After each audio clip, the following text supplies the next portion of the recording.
Thank you for tuning in to the GridCenter. This is the Pac-10 Week 4 recap and Week 5 preview show. I am your host, Shane Falco, along with my co-host, Big D, the Yawner.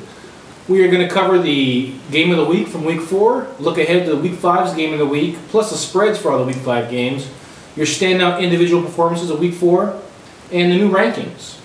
Well, the Week 4 game of the week, that was supposed to be a judgment game for, we thought, the new and improved Ringers, turned out to be the same old Ringers rearing its ugly head, as they took one on the chin 33-0 against the Weekend Warriors.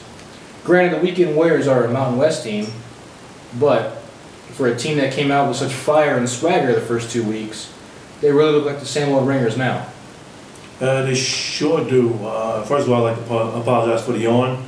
It's 11 o'clock at night. I'm tired, but we still got a job to do. It's Eastern time. Yeah, pretty much. The Ringers. When I responded to the field, I'm trying to figure out what's going on with these guys. What's all this yelling and stuff, and then they pointing fingers, and I'm talking to the officials. Well, what's the score of the game? And at that time, the score was, I think, 18, or it could have been 21-0 at that time. I'm like, well, let me stick around and see what's going on. And sadly to say, it had nothing to do with the officials. Officials probably missed a couple of calls, but you can't really blame official on a 33-0 loss. These guys started off, like you said, on flames. They was on fire, and everybody was pretty much shocked that these guys were playing standout football. They pretty much got a lot of new players, and they filled their positions well. And then all of a sudden, they hit skid row again, and it's not really looking good for the Ringers, because their schedule doesn't dictate what's going to happen for the rest of the season. It could be very, very bad for the Ringers if they don't pull it out. Yeah, I definitely think hope they use that week off wisely, got themselves together, got reorganized, got refocused. Maybe they just couldn't handle the expectation being placed on them for being an improved up-and-coming team. Yeah, it didn't help for them being the game of the week either, but, it is what it is. You got to come out here, you got to play ball every day, every Sunday. This first 2 weeks, they started out scoring about 50 points in 2 weeks. And now the last 2 games, they've been outscored somewhere around 52-7, something like that. I mean, it's not a good look.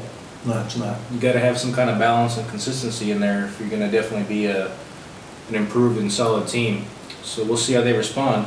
I mean, as far as I know, the same players are still there from those first 2 weeks, but the results haven't been the same. Nope. So we'll see how they respond there this coming week. So let's get into the individual standout performers and the spreads for the Week 5 games. Thanks, Falco.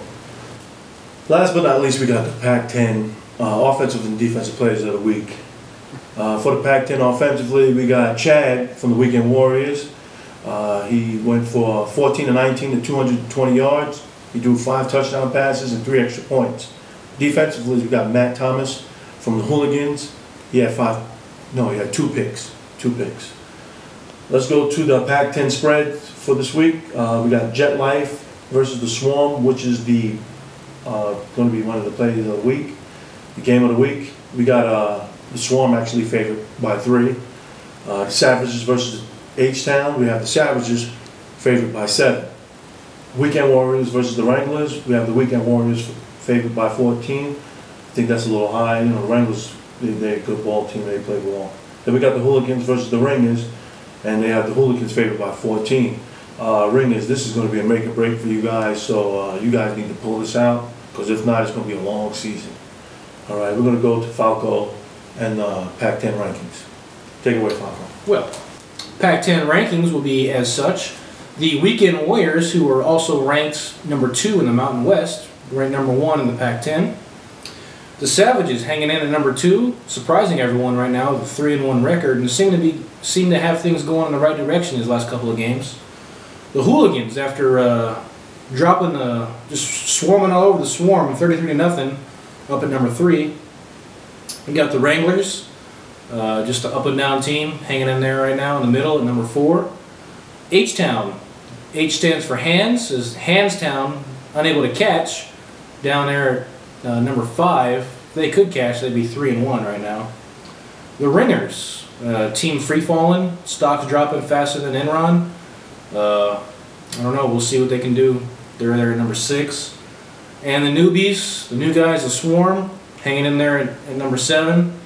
I mean, got to give them credit for coming out first season. I mean, obviously first season is going to be very tough when you're a brand new team, figuring things out. But they're out there battling. Even if the scores aren't close, they're out there giving a good effort and really competing. So got to give a lot of respect to those guys. Good for them to be featured for our game of the week, which will be as such, Big D. All right, let's take it away for the game of the week. We have Jet Life versus the Swarm. Once again, we have Jet Life. Well, actually, no, we have Swarm favored by 3. Swarm is taking their lumps, but these guys come together, and I like that quality of a team to come together, and they know it's their first season. There's no expectations, but they're coming out, they work hard every week.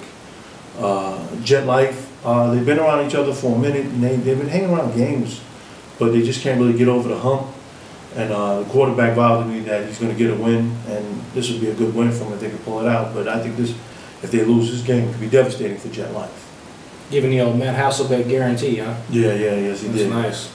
Well, I'm glad these two teams are getting featured on the game of the week. I mean, I understand both are winless, but I think it's an intriguing matchup. I mean, when you got two teams that, although okay, they are winless, should make it a very entertaining game. I think it's going to be a very competitive game.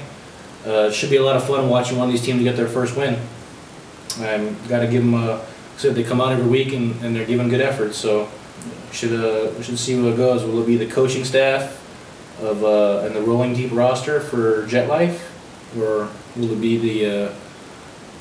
the youthful exuberance of the Swarm? We'll see what happens. Well, thanks for tuning in to the Pac-10. Hope you enjoy the Week 4 recap show and the Week 5 preview. We are Shane Falco and Big D. Good luck to everyone out in the field, and we'll see you next week.